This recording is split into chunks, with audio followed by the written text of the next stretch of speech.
کہ اللہ تعالیٰ نے جب چاہا کہ میں پہچانا ہے،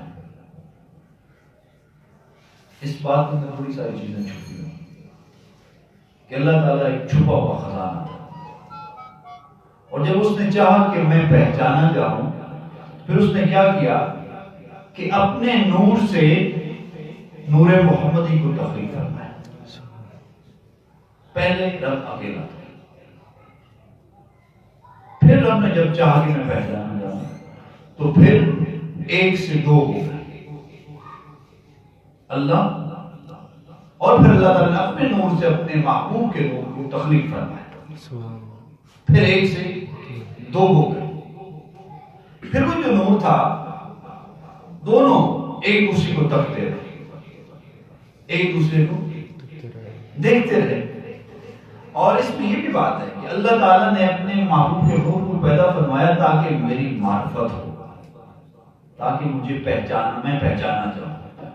تو اس سے یہ بھی سبق ملتا ہے کہ رب کی معرفت اگر مل سکتی ہے تو نور محمدی سے ہی مل سکتی ہے، اس کے علاوہ رب کی معرفت کی اور کوئی صورت نہیں۔ کیونکہ جب رب خود اپنے آپ کو پہچانے کے لیے اپنے محبوب کے نور کو تخلیق فرمایا تھا کہ میں پہچانا جاؤں، تو اس کا مطلب یہ کہ اگر کوئی رب کی معرفت حاصل کرنا چاہتا ہے تو حضور صلی اللہ علیہ وسلم کے نور کی برکت سے ہی کی جا سکتی ہے۔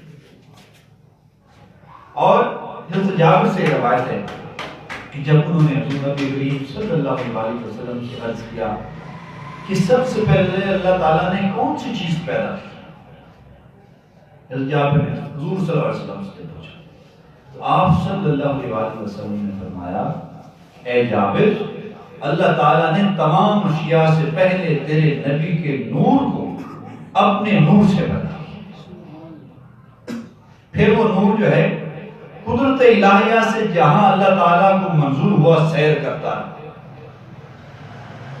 اور اس وقت نہ لوح تھی، نہ قلم تھا، نہ بہشت تھی، نہ دوزخ تھی، نہ آسمان تھا، نہ زمین تھی، نہ سورج تھا، نہ چاند تھا، نہ جن، نہ انسان۔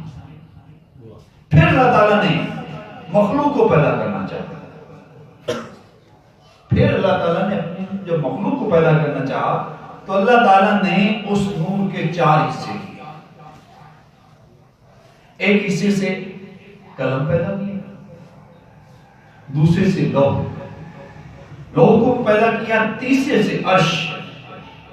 آگے طویل حدیث ہے جس کا مضمون یہ ہے پھر ساری کائنات کی تخلیق اسی نور کے توسط سے ہوئی، پھر ساری کائنات کی جو ہے وہ تخلیق اس نور کی توسط سے ہوئی، اور پھر یہ نور جو ہے حضرت آدم علیہ السلام کی پیشانی میں چمکا، پھر یہ نور جو ہے حضرت شیش علیہ السلام کے ماتھے پہ چمکا، پھر اسی طرح یہ نور جو ہے پہنچتا حضرت عبد المطلب اور پھر جناب حضرت عبداللہ ان کے ماتھے پہ چمکا۔ اور حضور صلی اللہ علیہ وسلم کا یہ بھی فرمان ہے کہ جب ابراہیم علیہ السلام کو آگ میں پھینکا گیا اس وقت میرا نور ان کی پشت میں تھا۔ اور یہ بھی علماء فرماتے ہیں، صلحاء فرماتے ہیں کہ حضرت ابراہیم علیہ السلام کو آگ سے پناہ ملی یا آگ گلزار بنی تو حضور کے نور سے بنی تھی، کیونکہ حضور کا نور تھا ان کی پشت۔ پھر حضور جی فرماتے ہیں کہ جب نوح علیہ السلام ان کی کشتی پہ کنارے لگی تو اس وقت حضور کا نور نوح علیہ السلام کی پشت میں تھا، تو نوح علیہ السلام کی کشتی جو کنارے لگی یا ان کو نجات ملی تو بھی حضور کے نور کی برکت سے۔ اور پھر یہ نور جو ہے آگے پہنچتا رہا، اور اس کے بعد میں آپ کو تھوڑا سا اس حوالے سے بتاتا ہوں کہ آپ کا نور اقدس جس پشت میں منتقل ہوتا اس کی پیشانی میں چمکتا، جس بھی جہاں بھی یہ نور جو ہے جس بھی پشت میں منتقل ہوتا اس کی پیشانی میں چمکتا تھا، حتیٰ کہ حضرت مطلب کے بدن سے مشک کی خوشبو آتی تھی. جب حضور کا نور ان کے ماتھے پہ چمکتا تھا تو عبد المطلب کے بارے میں کہ ان کے جسم سے خوشبو آتی تھی، حضرت عبد المطلب کے جسم سے. اور رسول اللہ صلی اللہ علیہ وسلم کا نور مبارک ان کی پیشانی میں خوب چمکتا تھا، اور اس نور کی ایسی عظمت تھی کہ بادشاہ بھی ہیبت زدہ ہو جاتے حضور کے نور کی برکت سے، اور آپ کی تعظیم و تکریم کرتے تھے. کس کی؟ عبد المطلب کی. ان کی بات ہوئی کہ حضور کے نور کی برکت سے اتنا ان کے اوپر روب تھا، ان کا ماتھا چمکتا تھا کہ بادشاہ جو ہیں وہ بھی ان کی تعظیم و تکریم کرتے.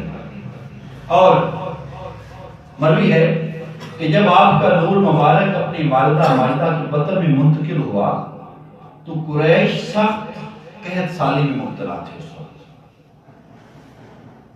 تو جو ہی نبی کریم صلی اللہ علیہ وسلم کا نور مبارک اپنی والدہ ماجدہ کی بطن میں منتقل ہوا تو وہ قحط ختم ہو گیا. اللہ ماشاءاللہ. ان کا قحط جو ہے وہ ختم ہو گیا، وہ خوشحالی میں جو ہے وہ بدل گیا. زمین ہری بھری ہو گئی، درخت جو ہے وہ سرسبز و شاداب ہو گئے، ہر طرف اناج پھل اور سبزیاں آنے لگی.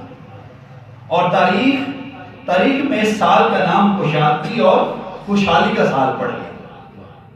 جو پہلے قحط سالی تھی تو جی حضور کا نور جو ہے تابنا جو ہے والدہ کی والدہ مائدہ کی بدن منتقل ہوا تو وہ سال جو ہے پہلے قحط سالی تھی، اب وہ سال جو ہے خوشحالی والا سال ہے.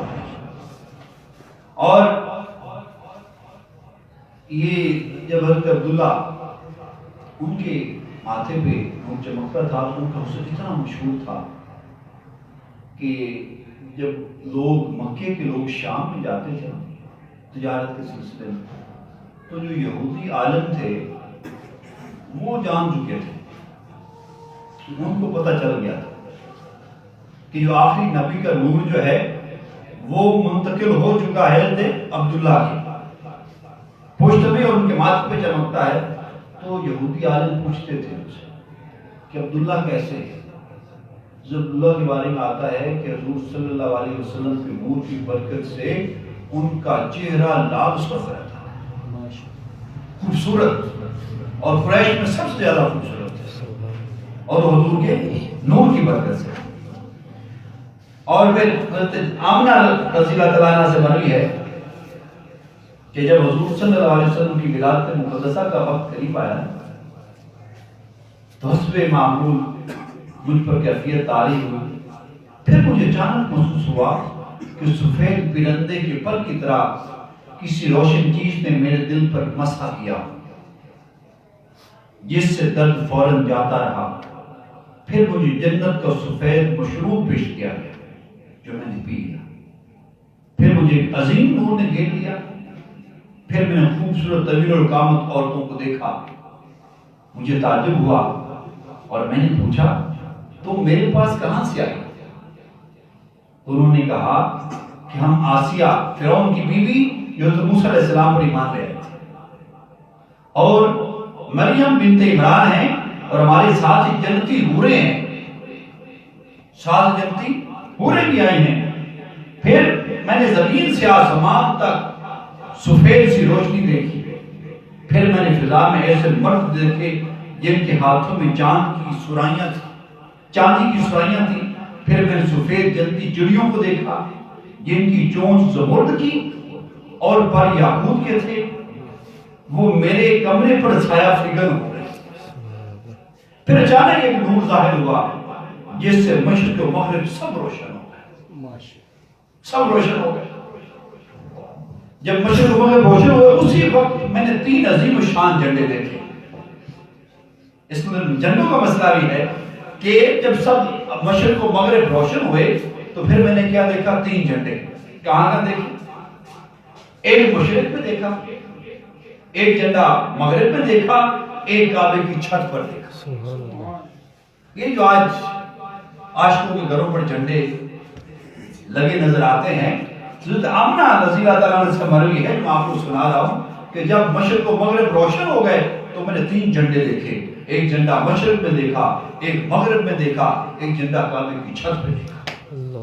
حضور کی آمد کی خوشی میں اللہ تعالیٰ نے جھنڈے گڑوا دیے.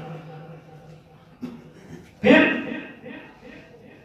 اچانک حضور صلی اللہ علیہ وسلم میرے بدن سے باہر تشریف لے آئے اور سارا گھر نور ہی نور بن گیا. سارا گھر نور ہی نور بن گیا اور آپ مسکرا رہے تھے. سبحان اللہ. کہ آپ صلی اللہ علیہ وسلم جو ہی تشریف لائے تو آپ مسکرا رہے تھے. پھر آپ سجدے میں گر گئے. آتے ہی حضور جو ہے وہ سجدے میں گر گئے. اس وقت آپ کی حالت جو ہے وہ گریہ زاری کی ہو گئی. جب سجدے میں گئے پہلے مسکرا رہے تھے, حضور سجدے میں گئے تو اس وقت آپ کی حالت جو ہے وہ گریہ زاری کی ہو گئی.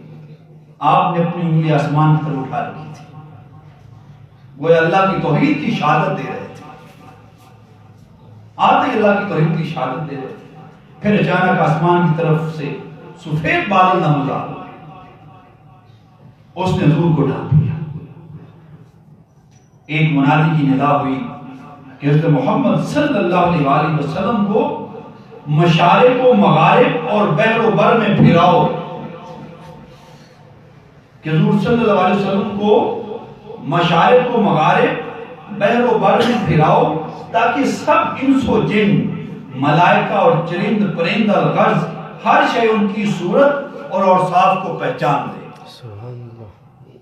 منادی آئی کہ حضور کو مشارق سے مغارب پھراؤ, بحر و بر میں پھراؤ تاکہ ہر چیز جو ہے وہ حضور کی صورت اور ان کے اوصاف کو پہچان لے. پھر تھوڑی دیر کے بعد بادل کھل گیا اور آپ دوبارہ نمودار ہوئے. اس وقت میں نے آپ کی زیارت کی تو آپ کا جسم اقدس چودھری کی جان کی طرح چمک رہا اور اس سے تازہ کستوری کی خوشبو کے گلے پھوٹ رہے تھے. اس وقت غیب سے 3 افراد نمودار ہوئے. ان میں سے ایک کے ہاتھ میں چاندی کی سرائی تھی, ایک کے ہاتھ میں زمرد کا تاش اور ایک کے ہاتھ میں سفید ریشم کی چادر تھی. اس سرائی کے قدرتی پانی سے آپ کو غسل دیا گیا. آپ کے دونوں شانوں کے درمیان مہر لگائی جو اسی ریشم میں لپٹی ہوئی تھی اور پھر اسی چادر میں لپیٹ کر لوٹا دیا گیا. آپ کو ابتدائی طور پر سرما ڈالا ہوا تھا, ناف بریدہ تھے اور ختنہ شدہ تھے. حضرت ابن عباس رضی اللہ تعالیٰ عنہ نے بھی اسی طرح روایت کیا ہے. یہ حضور صلی اللہ علیہ وسلم آمد کا تذکرہ ہے. جب حضور صلی اللہ علیہ وسلم سے کائنات میں تشریف لائے تو کیسے مشارق اور مغارب کیسے روشن ہو گئے, کیسے اللہ تعالیٰ نے آسمان و زمین کو حضور کے نور سے, حضور کی آمد سے روشن کر دیا.